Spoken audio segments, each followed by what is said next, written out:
සයුර කියන්නේ පියවි ඇසට ලස්සන වුණාට එහි පතුල්ලෙ තියෙන්නේ බියකරු අඳුරක්. මහසාගරයේ අතරමන් වනු නැව් දහස් ගණනක් ගැන ඔබ අහලා ඇති. ඒත් නැව සුරක්ෂිතව තියෙද්දි එහි සිටි මිනිසුන් පමණක් වාෂ්ප වුණා වගේ අතුරුදහන් වුණු කතාවක් ඔබ අහලා තියෙනවද?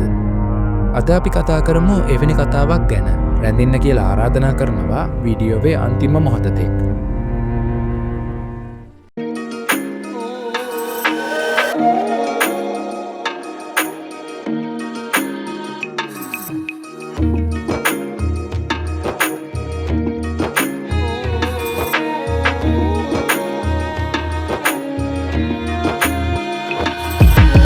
අද අපි ගවේෂණය කරන්නේ වසර 150ක් තිස්සේ ලෝකයේ විද්‍යාඥයන්, නාවිකයන් සහ රහස් පරීක්ෂකයන් පවා අසරණ කළ මේරි සෙලෙට් නෞකාවේ සත්‍ය කතාවයි.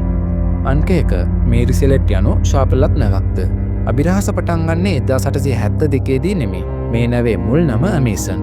1861 දී මේ මුල්වරට දියත් කළ දවසේ නම්ම අවාසනාව මේ නැව පසුපස ලුහුබැද ගියා.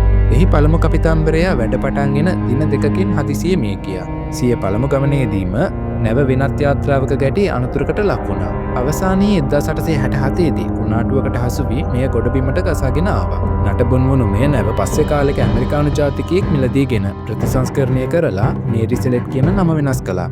නම වෙනස් කළත් එහි තිබුණු අවාසනාවන්ත ඉරණම වෙනස් වුණාද? නැත්නම් මේරි සෙලෙට් කියන්නේ ඇත්තටම ශාපලත් නැවක්ද? අංක 2. ගමන සහ බ්‍රිග්ස් පවුල.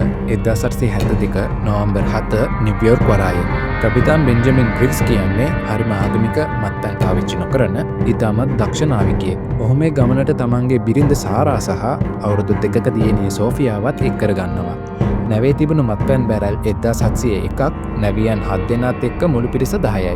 ඔවුන් පිටත් වෙලා දින කිහිපයකට පස්සේ තවත් නැවක් නිව්යෝර්ක් වරායෙන් පිටත් වෙනවා. ඒ ඩි ග්‍රාටියා නෞකාවයි. එහි කපිතාන් මෝර්හවුස් බ්‍රිග්ස්ගේ සමීප මිතුරෙකි. ඔවුන් දෙදෙනා ගමනට කලින් දවසේ රාත්‍රී ආහාරයත් එකටගත් බව සඳහන් වෙනවා. නමුත් ඒ හමුවීම ඔවුන්ගේ අවසන් හමුවීම වෙයි කියලා මෝර්හවුස් හීනකින්වත් හිතුවේ නැහැ. අංක 3. දෙසැම්බර් 5 මළගිය නැව හමුවීම.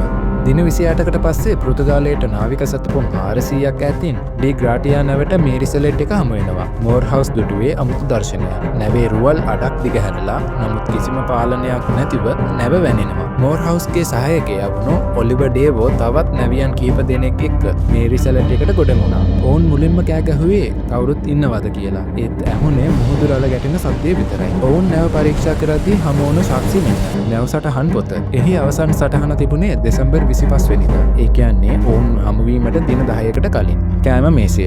ජනප්‍රිය මතය කියන්නේ මේසය මත උණුසුම් කෑමන තිබුණු බවයි. නමුත් සැබෑ නාවික වාර්තාවලට අනුව එහි තිබුණේ දින කිහිපයකට පරණ වූ ආහාරයි. ලිපි ලේඛන. නැවේ සියලුම වැදගත් ලිපි ලේඛන අතුරුදහන්. නමුත් කපිතාන්ගේ මුදල් පසුම්බිය සහ නැවියන්ගේ වටිනා බඩු තිබුණා. දියර මත්පැන්. මත්පැන් බැරල් වලින් 9ක් හිස් වෙලා තිබුණා. අංක 4. සැකයේ මාවත. නඩු විභාගය. ඩි ග්‍රාටියා නැවියන් මේරි සෙලෙට් නැව ජිබ්‍රල්ටර් වරායට අරන් ආවා.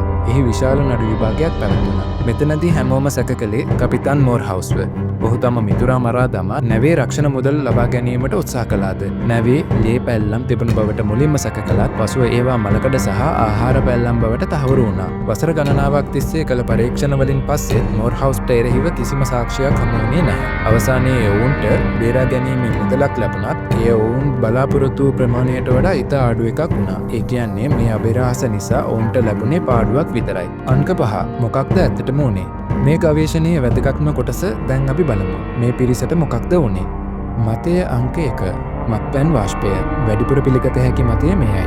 නැවේ තිබුණු බැරල් 9කින් මත්පැන් කාන්දු වී නැව තුල විශාල වායුවක් පිරෙන්න ඇති. පිපිරීමකට බිය වූ කපිතාම්බරයා වායුව ඉවත් වෙන තුරු හැමෝම ජීවිතාරක්ෂක බෝට්ටුවට නගන්න ඇති.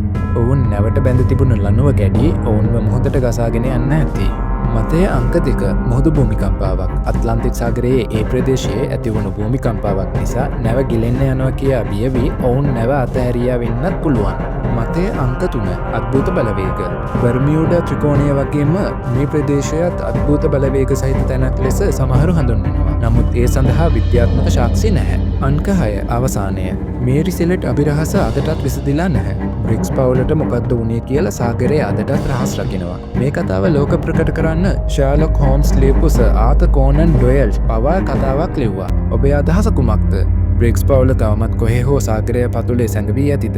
නැත්තම් ඔවුන්ට වෙනත් දෙයක් සිදු වුණාද? ඔබේ අදහස අපිට කමෙන්ට් කරන්න. අද ඉදිරිපත් කළ මේ විස්තරය ඔබට වැදගත් වුණා නම් වීඩියෝ එකට ලයික් කරන්න, ෂෙයා කරන්න, ඒ වගේම විශ්මකෝණය සබ්ස්ක්‍රයිබ් කරන්න අමතක කරන්නත් එපා.